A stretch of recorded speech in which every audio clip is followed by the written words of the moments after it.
Welcome to Hi-Inno channel. இன்னைக்கு நம்மளோட சேனல்ல ரொம்ப அருமையான மட்டன் கிரேவி தாங்க எப்படி செய்யறதுன்னு பார்க்க போறோம். யூசுவலா செய்யற மட்டன் கிரேவி மாதிரி இல்லாம இது கொஞ்சம் வித்தியாசமான டேஸ்ட்ல ட்ரை பண்ண ரொம்ப சூப்பரா வந்துச்சு.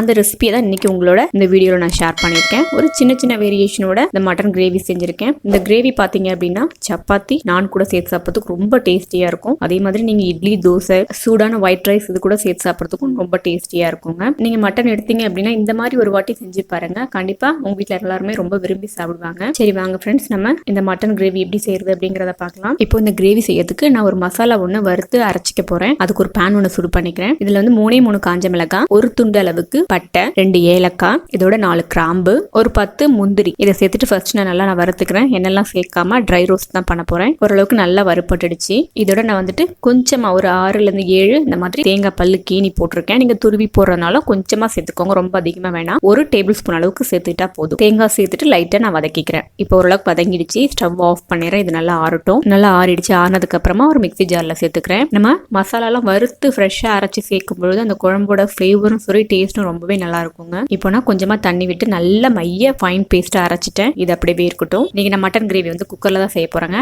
குக்கர் நல்லா சூடாகட்டும். சூடானதுக்கு அப்புறமா எண்ணெய் கொஞ்சம் ஜாஸ்தி விட்டாதான் நல்லா இருக்கும். இதுல வந்துட்டு 3 டேபிள் ஸ்பூன் அளவுக்கு எண்ணெய் சேர்த்திருக்கேன். ஒரு பிரிஞ்சி இலை, 1/2 டீஸ்பூன் அளவுக்கு ஜீரகம், இது நல்லா எண்ணெயில பொரியட்டும். ஜீரகம் நல்லா எண்ணெயில பொரிஞ்சிடுச்சு. இதோட நல்ல பொடியா எந்த அளவுக்கு உங்களுக்கு வெங்காயம் கட் பண்ண முடியுமோ நீங்க அந்த அளவுக்கு பொடியா நல்லா கட் பண்ணிக்கோங்க. நான் சாப்பர் வச்சு நல்லா பொடியா மாதிரி கட் பண்ணிருக்கேன். அதை எண்ணெயில சேர்த்துட்டு நல்லா நான் வதக்கிக்க போறேன். நீங்க அரைச்சி பேஸ்டா சேர்க்கறதுனா கூட சேர்த்துக்கலாம், அது நம்மளோட விருப்பம் தான். வெங்காயம் இப்போ நல்லா அந்த எண்ணெயில வதங்கிடுச்சு. ஓரளவுக்கு நல்லா கலர் மாற ஆரம்பிச்சிச்சு பாருங்க. இதுல வந்துட்டு இஞ்சி பூண்டு விழுது சேர்த்துக்கிறேன். 1 டேபிள் ஸ்பூன் அளவுக்கு இஞ்சி பூண்டு விழுது. நான் 1 கிலோ அளவுக்கு மட்டன் எடுத்ததுனால 1 டேபிள் ஸ்பூன் அளவுக்கு இஞ்சி பூண்டு பீஸ் சேர்த்திருக்கேன். அதையும் சேர்த்துட்டு நல்லா அந்த பச்சை வாசனை போற அளவுக்கு எண்ணெயிலே நான் வதக்கிக்கிறேன். இப்போ இஞ்சி பூண்டோட பச்சை வாசனையும் போயிடுச்சு. இதுல நான் வந்துட்டு 1 கிலோ அளவுக்கு மட்டன் ஆல்ரெடி நான் வாஷ் பண்ணி வச்சிருக்கேன். அதை தான் சேர்த்துக்க போறேன். தண்ணி இல்லாம நல்லா பிழிஞ்சிட்டு மட்டன் சேர்த்துட்டேன். மட்டன் சேர்த்துட்டு ஒரு 5 நிமிஷத்துக்கு நல்லா அந்த எண்ணெயிலே நல்லா வதக்குங்க. நம்ம வதக்கிட்டு வேக வைக்கும் பொழுது ரொம்ப சீக்கிரமாவே வெந்துடும். டேஸ்ட்டும் நல்லா இருக்கும். அடுப்பை மீடியம்ல வச்சுட்டு ஒரு 5 நிமிஷத்துக்கு இந்த மாதிரி நல்லா அந்த எண்ணெயிலே நான் வதக்கிக்கிறேன். இப்ப பாருங்க, ஒரு 5 நிமிஷம் நல்லா நான் மீடியம்ல வச்சு நல்லா வதக்கிட்டேன். கறி நல்லா வதங்கிட்டு இருக்கு. இப்போ இதுல நான் 2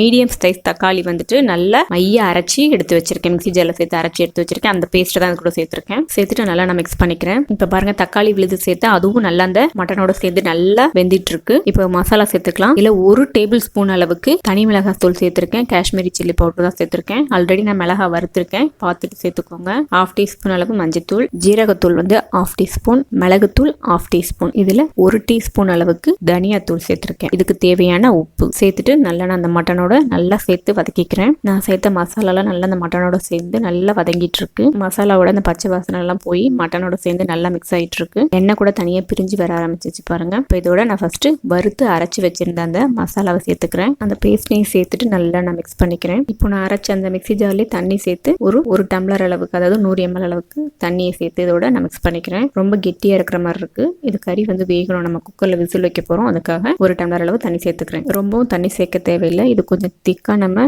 கிரேவி மாதிரி செய்ய போறோம், குழம்பு மாதிரி இல்லை. அதனால தண்ணி கம்மியா சேர்த்துட்டா போதும். உப்பு டேஸ்ட் பண்ணி பார்த்துக்கோங்க. இப்போ குக்கரை மூடிட்டு விசில் போட்டு ஒரு 5 விசில் விடுங்க. நல்லா வேகணும். 5 விசில் விட்டுட்டேன். ப்ரெஷர் போயிடுச்சு. நான் குக்கர் ஓபன் பண்ண போறேன்.